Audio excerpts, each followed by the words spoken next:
Hey, thanks for joining me today for episode 55 of Podcasting Your Brand. I'm your host, producer Jaime, providing learning lessons for you to podcast your brand. And today I'm going to share a Podcasting 102 topic, taking your solo episodes up a notch. This episode is brought to you by my own brand, Flintstone Media. Listen in and let's do this. Welcome to the final episode, at least for now, where I'm specifically focusing with you on solo content. And here's the thing. Even if you have a guested show, lean into this episode for a couple of reasons. You may find an idea that presents a good opportunity to add solo content into what you're already doing, or you may be inspired with an idea for some other future show altogether. So first, a brief note on something I want you to keep in mind as you're listening along today. On the last episode, I talked to you about how important it is for you to avoid making your solo content all about you, but I mentioned that you shouldn't be afraid to use stories of your own, both the wins and the losses. But why would I recommend that? First of all, remember that not making an episode all about you means that the value that the episode brings should remain focused on what your listener needs. But sharing your own stories as the examples that you use to illustrate your lessons is a great idea, and you should do that as often as possible. Why? Because it showcases your vast expertise and experience in the field. But there's a second, almost more important lesson that I don't want you to gloss over, okay? You really shouldn't be afraid to share your losses too. Why, producer Jaime? Why do I want to reveal when I've gotten things wrong? Great question. Because your losses legitimize your journey. I mean, think about it with you. Don't you appreciate it when I tell you when I've messed up, when I've learned my lesson from something that I did wrong? Oh my goodness. As much as your listener wants to aspire to achieve what you've achieved and to know what you've grown to know or whatever it is, your listener also wants to relate to you. And your losses make you a whole and real human. And any way that you can have your listener feel good while listening to your show, the better. And the reason I think that this may even be more important than sharing all those wins and milestones and the great tips and is because of that age-old podcasting mantra. People come for the content, but they stay for the host. And if they know that you as the host, you are a squishy, fallible, complex, and interesting human who understands the trials of the journey that they are themselves on, they will come back to you again and again. Okay, so how can you actually level up your solo content? Let's talk about the various types of solo content that you can present on your show. On episode 53, I covered creating a structure for your solo episodes. So whether you have a show that is fully solo content, or if you have a guested show, think of how you can add one or more of these ideas as a segment on your show. Perhaps after the guest interview, or instead as a part of the intro of your episode. First up, a tip segment. You can add a segment at the end that presents a deeper look at a key takeaway from your guest interview. Or you can share a practical tip that your listener can apply or a call to action that they can take that is related to that key takeaway. So that's a tip segment. Another option is to add an industry news segment.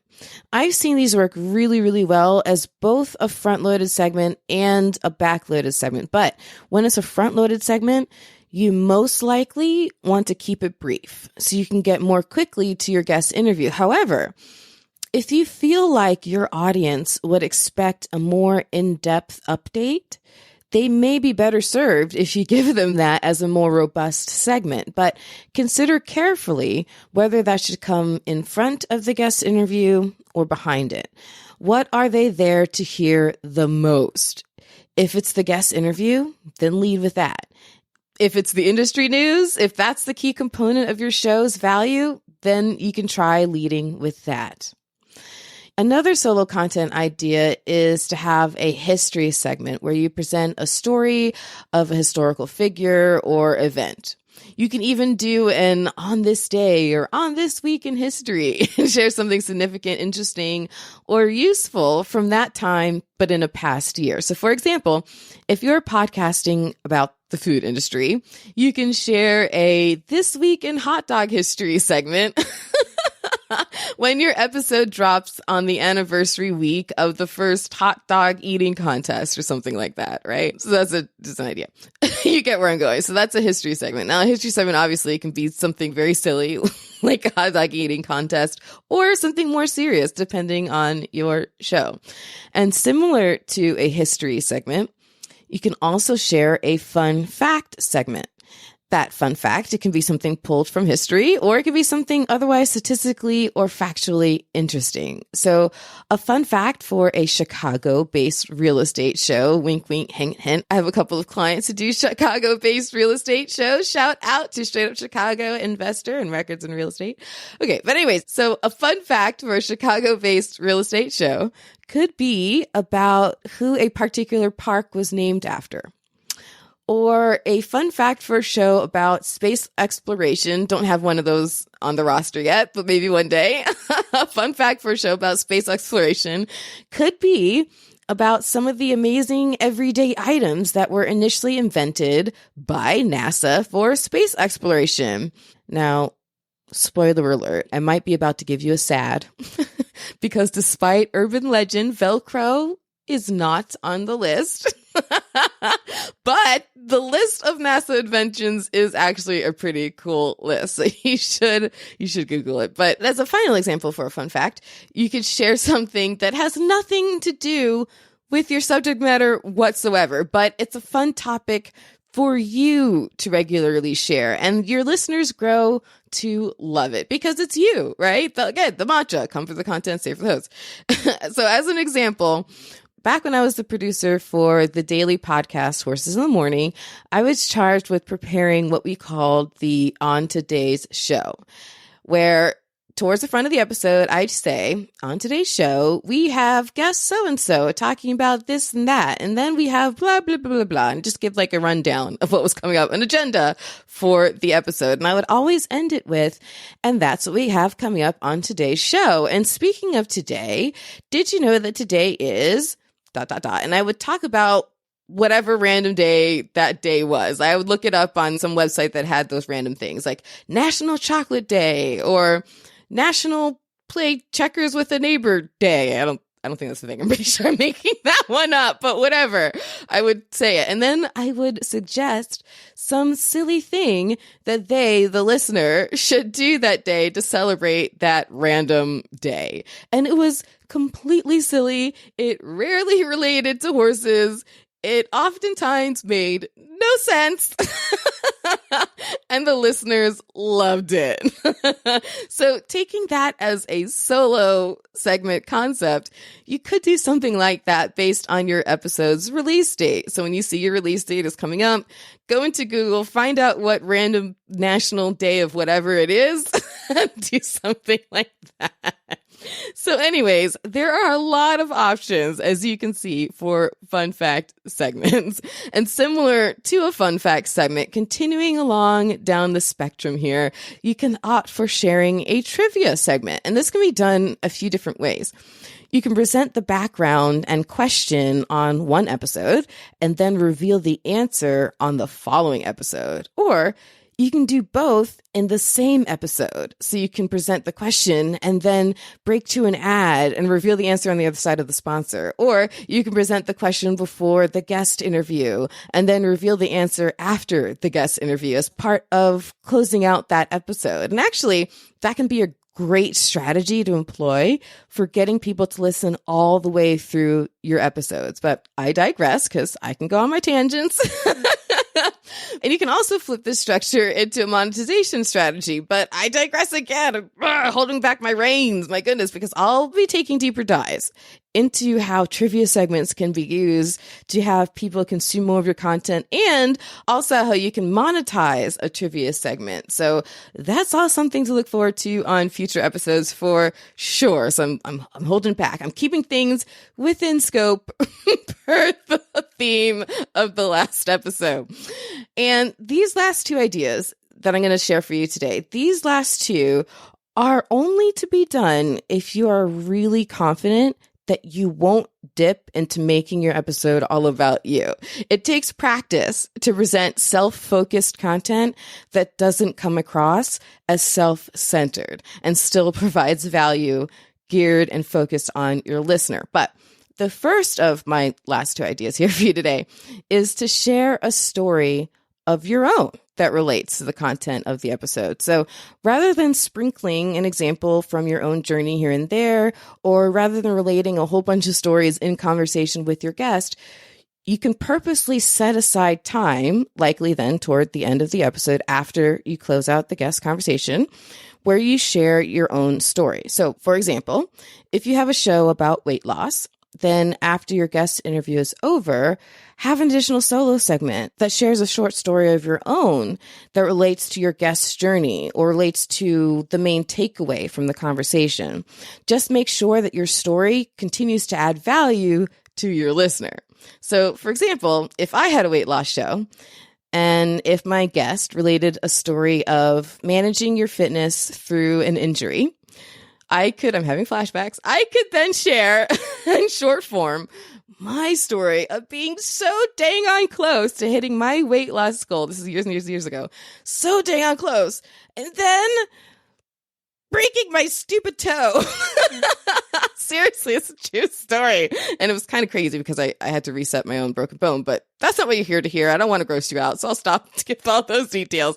But sharing that story of my own, of getting through that fitness bump in the road of a broken bone and pushing through on my journey, sharing that story of my own would give my listener another perspective and experience to pull from. So it's a self-focused story, but not self-centered, because the value, I'm still focusing it on my listener. I'm relating the value to something that can still be a learning lesson for them. And my last idea for you today, just again, be careful not to make it all about you.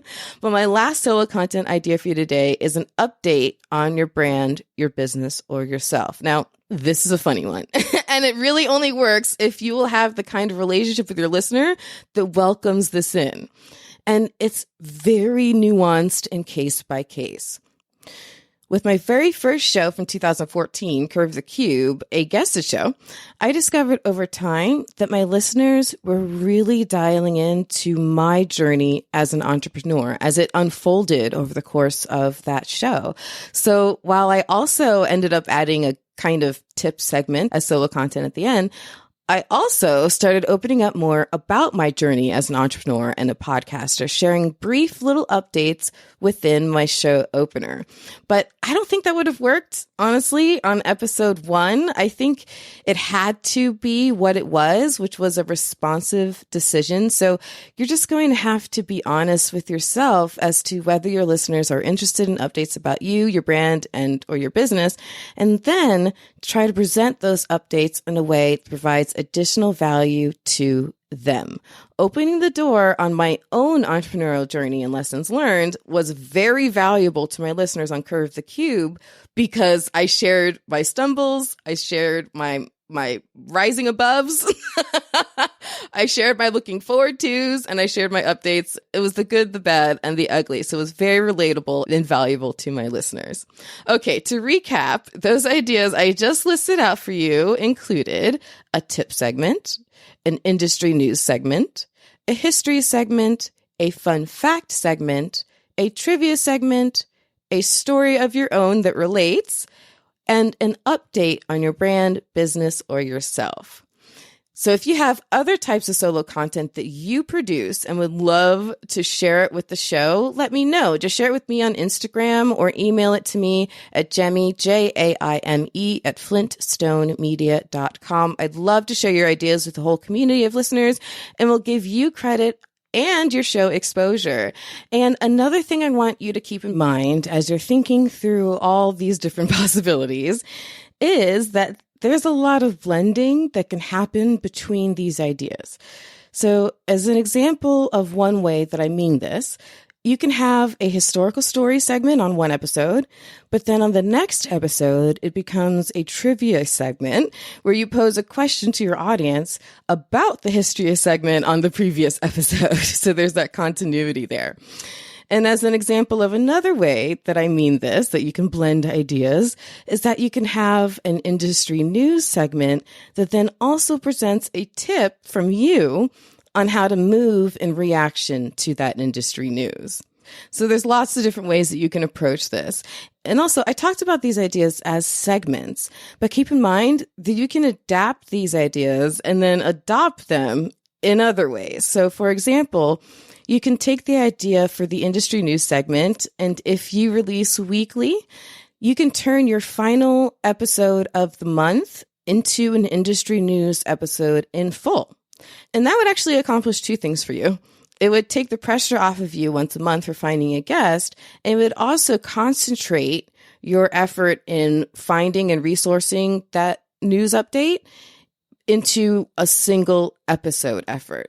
So that's one way that you can do it. Another idea that I've seen done really, really well is to once in a while create a best of type of episode out of these solo segments. So if you have a solo segment at the end that gives a tip related to your guest story, then at the end of the year, you can collect the best of those tips and present them together in a single episode, recording filler audio on why that tip made your best of list for the year and taking that tip then to the next level in that new episode.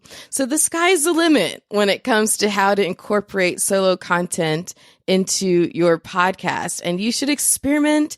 See what works for you and your audience and have a lot of fun doing it. And to close us out today, I want to share a few thoughts on capitalizing the most out of your solo content. On episode 53, I talked about some of the great reasons why you want to have solo content as at least part of your overall content offering. But to take that a step further, I want you to think of your solo content as an ever-growing portfolio of your brain.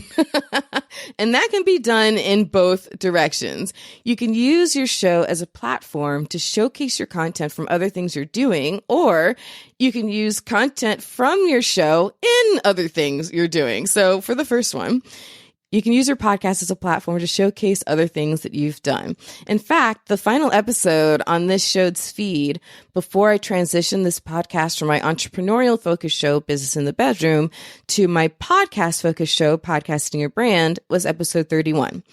And it came right on the heels of my having been asked to deliver a keynote address for Palm Beach County School District's Entrepreneur Day. So in preparation for that presentation, I reached out to the organizers and asked if they would mind if I capture the audio for my podcast. And they were totally cool with it. So I did. I hit record while I was presenting. My presentation was called Igniting Your Voice, the Business of Podcasting. And so I repurposed that recording of my presentation as solo content for episode 31 of my podcast. Boom. So I'll include links in the show notes to both my presentation and to the episode where I repurposed it, episode 31. Another way of using stuff that you're already doing as content for your show is what I did on episode 32. I've been a guest on several other podcasts, and a lot of that content served as great introductory content for this show as a transition. So I reached out to the host who had me on as a guest and asked permission to use those clips on my show. And they all said yes. So the very first episode of this show on this feed, my trailer episode, episode 32, was exactly that. It was a mashup of my own solo content, but pulled from me as a guest on other shows. So I could go on, but the idea is to keep your eyes and ears open for ways that you can bring content from stuff you are already doing to be solo content on your show. But this relationship between your podcast and all the other things you're doing can also go the other way around. And so you can use content from your show in other things. Save clips from as much of your solo content as possible as you produce it along the way. So from each episode, if there's a key clip with a great idea, a great tip, whatever, pull it and save it. Create a bank for these clips. Then use these clips to show off your brain. You can use them as sample clips on your website. Just put them right there. Clips that share your ideas while also showing off your personality. And you can also create sizzle reels for self-promotion. Now, I went into sizzle reels on episode 48, so I'll spare you that here. I'll instead just include a link to that in the show notes in case you need it as a refresher. But that's another thing you can do. You can create a sizzle reel for self-promotion. Bottom line is, regardless, even if you don't have an idea of what you're going to use it for, start today. Create a bank of clips of really great moments you've had as part of your solo content. So there you have it. Lots of ideas for you to experiment with to take your solo episodes up a notch. And have you heard me mention the Owl app yet? Of course you have, but be sure to download it today so you can be monetizing your expertise. Let people pick your brain on the Owl app, spelled with 2 W's and 2 L's, after they've first picked their payment method. Sign up with my referral code PL954123 and get your $10 credit. Then catch me on there for your very own one-on-one on-demand podcast coaching session. And be sure to subscribe to one of my other shows, the new Owl podcast, which we're doing in conjunction with the Owl app. I'm really proud that I get to co-host it with the founder himself, Jason Hill. And on that podcast, we're welcoming the experts from the Owl app who are masters of their fields to come and explore the power of connection in developing your expertise. All of this stuff that I'm putting down here on this show, a lot of that growth has come from my mentors, from my peers, and many, many other connections over the years. So listen into the Owl podcast to connect, learn, and grow. And up next on episode 56, I'll switch us back to the very basics of podcasting with deciding on a show name. And believe it or not, even if you've already launched your podcast, you can still change your name. Dun, dun, dun.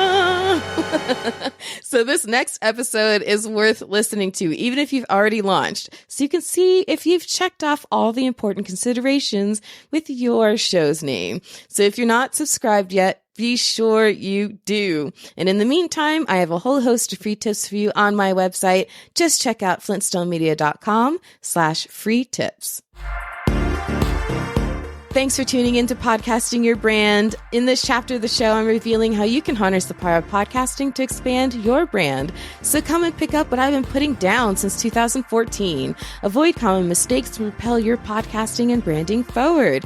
And if you have questions or are interested in becoming a sponsoring brand of this show, don't be shy. Reach out to me at Jaime, spelled Jaime, at flintstonemedia.com. It's producer Jaime signing off for now. Remember, the only thing more powerful than your voice is your spirit to use it. So turn that mic on.